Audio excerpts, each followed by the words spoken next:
पौराणिक किताबों में कालचक्र या समय चक्र का वर्णन मिलता है और यह भी कहा जाता है कि बीता हुआ समय वापस लौटकर नहीं आता। तो जब समय चक्र में ही घूम रहा है तो समय को लौटकर वापस आना चाहिए।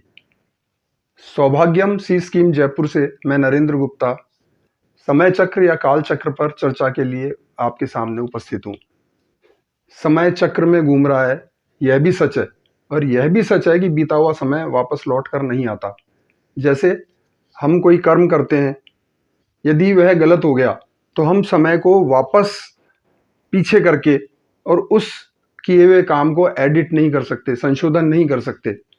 किया गया काम कभी शून्य नहीं हो सकता। वो जैसा भी हो गया, अच्छा या बुरा, वो हमारे कर्मों में जुड़ गया, उसका फल हमें मिलना ही मिलना है।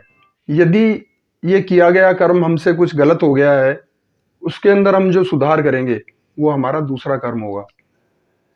दूसरा कर्म का जो भी फल मिलना है वो दूसरे कर्म के हिसाब से मिलेगा। अब हम पहले काल चक्र को समझ लेते हैं। जो भी ज्योतिष का थोड़ा बहुत ज्ञान रखते होंगे उन्हें ये पता होगा कि एक जन्म कुंडली में 12 भाव या 12 खाने होते हैं। मैं दिखा देता हूँ। ये जन्म कुंडली कुछ इस तरह से होती है। इसमें पहला, दूसरा, तीसरा, चौथा, पांचवा, छठा, सातवां, आठवां, नौवां, 10वां, 11वां, 12वां, ये 12 भाव हैं। और ग्रह जो भी हैं इसमें स्थित, जहाँ जो ग्रह स्थित होते हैं और उनकी गति अलग अलग होती है, वो अपने हिसाब से इसमें घूमते रहते हैं। चंद्रमा एक भाव में 2.25 दिन रहता है, उसके बाद में दूसरे भाव में चला जाता है। इस हिसाब से 28 दिन में एक चक्र पूरा करता है। सूर्य, बुध और शुक्र एक महीना एक भाव में रहते हैं, एक वर्ष में कुंडली का एक चक्र पूरा करते हैं। मंगल 23 महीने में एक चक्र पूरा करता है। गुरु 12 वर्ष लेता है एक चक्र पूरा करने में। राहु और केतु 18 वर्ष लेते हैं एक चक्र पूरा करने में। और शनि 30 वर्षों में एक चक्र पूरा करता है। इस हिसाब से यहाँ 6 समय के आयाम बने हैं। पहला चंद्रमा ने बनाया 28 दिनों के हिसाब से। दूसरा आयाम बनाया सूर्य बुध शुक्र ने 1 वर्ष के हिसाब से। तीसरा आयाम बनाया मंगल ने 23 महीने के हिसाब से। चौथा आयाम बनाया गुरु ने। पांचवा आयाम बनाया राहु केतु ने। और छठा आयाम बनाया शनि ने। इनके अलावा भी कुछ ग्रह हैं जो अब जोड़े जाने लगे हैं, अरुण, वरुण और यम। उनके हिसाब से आयाम देखेंगे तो वो आयाम अलग अलग होंगे।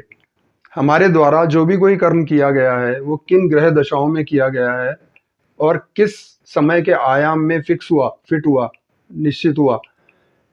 जब भी कभी काल चक्र में वह समय जब लौट कर आएगा तो उस कर्म का प्रभाव उस समय हमारे जीवन पर जरूर होगा और किए गए कर्म का हमारे वर्तमान जीवन पर प्रभाव होगा। कभी भी समय व्यर्थ नहीं करना चाहिए। कालांतर में जब कभी समय का प्रभाव आएगा तो हमें व्यर्थ कर देगा, बेकार कर देगा। बैठे से बेगार भली, ये कहावत इसीलिए बहुत सत्य सिद्ध है कि हमें कर्म करते रहना चाहिए, चाहे वर्तमान में उसका कोई फल नहीं मिल रहा हो, लेकिन कालांतर में जब कभी उसका प्रभाव आएगा तो समय अपने आप उसका फल हमें देगा। इस समय कोई कीमत नहीं मिली, लेकिन कालांतर में उसकी कीमत जरूर मिलेगी। इसीलिए दान, धर्म, पुण्य आदि का अपना महत्व है। बाद में समय आने पर यह सब हमारे जीवन पर प्रभाव डालेंगे। जैसे किसी एक्सीडेंट को देख करके हमें लगता है कि इस एक्सीडेंट में तो कोई बचा ही नहीं होगा, जबकि जिनका एक्सीडेंट हुआ है वो चमत्कारिक रूप से बच गए होते हैं। यह सब हमारे किए गए पहले के कर्मों का प्रभाव है। और कुछ ऐसे भी लोग होते हैं कि जरा सी ठोकर खा करके गिरते हैं और मर जाते हैं। अब हर समय केवल कर्म ही करना है ऐसा तो नहीं है। भगवान ने दिन और रात दिए हैं, उनमें अलग अलग कर्म के अलग अलग टाइम फिक्स किए हैं। दिन का समय कर्म के लिए है, रात का समय कब आराम करने के लिए है वो भी समय निश्चित है, और बाकी के जो कर्म करने हैं उनके भी समय इसी हिसाब से निश्चित किए गए हैं। श्री कृष्ण ने कहा है, कर्म किए जा, फल की चिंता मत कर। कालांतर में जब कभी समय चक्र में उस कर्म का प्रभाव आएगा उसका फल जरूर मिलेगा। अब एक और गणित समझते हैं कि हम जो भी कुछ आमदनी करते हैं उसमें से कुछ हिस्सा हम वर्तमान में खर्च देते हैं, कुछ आने वाले समय में खर्च होता है, कुछ ऐसा भी हिस्सा होता है जो हमारे इस जीवन में खर्च नहीं होता और हम यहीं छोड़ जाते हैं। हमारे द्वारा किए गए कर्मों का गणित इससे थोड़ा-सा अलग है। कैसे? कि हमारे द्वारा किए गए कर्म का कुछ फल तो वर्तमान में मिलेगा, कुछ आने वाले समय में मिलेगा। लेकिन समय के बड़े आयाम के कारण कुछ कर्म फल हमें इस जीवन में नहीं मिलकर अगले जन्म में मिलेंगे।